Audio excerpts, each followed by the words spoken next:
Welcome everyone. This is the MasterClass. My name is Patricknazareth.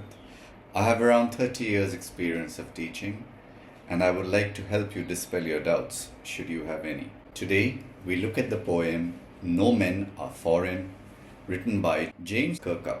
James was born on the 23rd of April 1918. He died on the 10th of May 2009, comparatively in the recent past. He was an English poet, translator, and a travel writer.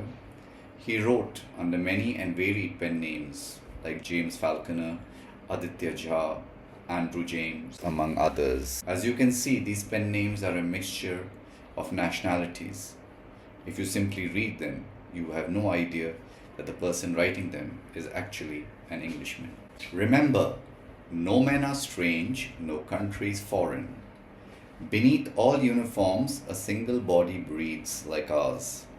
The land our brothers walk upon is earth like this, in which we all shall lie. The poet points out that men are the same all over the world, irrespective of what color they are, or how they look like, or what uniforms they wear. Everywhere, the physical body of man is the same. And this land is occupied by all of us. It is the same land into which we shall go once we are dead. In other words, the finality of death sees us returning to the earth from which we came.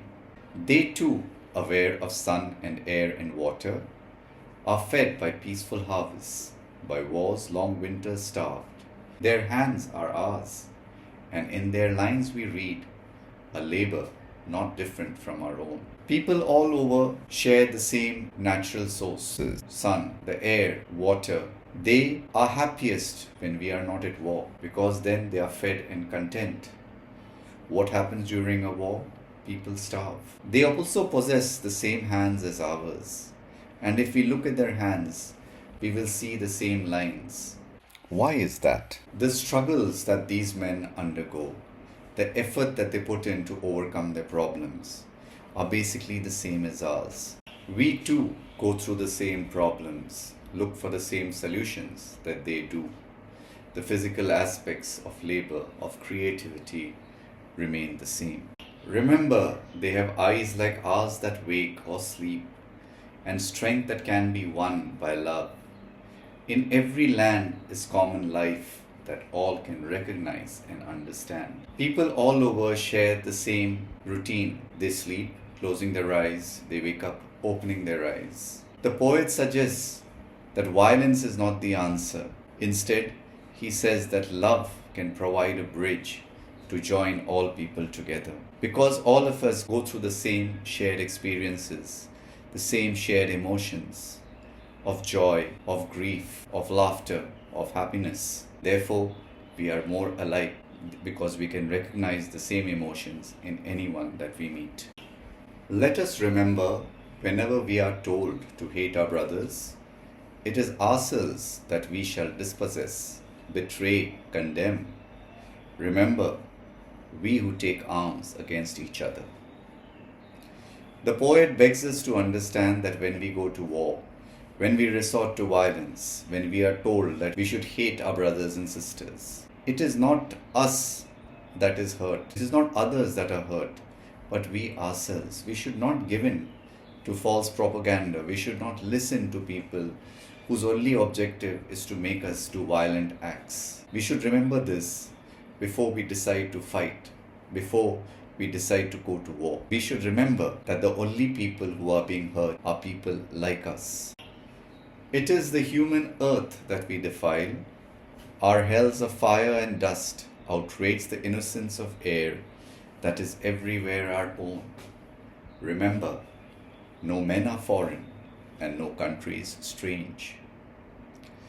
The poet suggests that when we do go to war, we go to fight with bombs. We go to fight with bullets. We go to fight with weapons of mass destruction. And what do we destroy? The very earth that we live upon. When we bring fire to some place, what is hurt? We destroy the very things which nurture us, whether it is earth or whether it is the air around us. So the poet begs us to remember again that all men are the same. And since all men are the same, Let us live together in peace and brotherhood. A very simple and powerful theme then, just the brotherhood of man.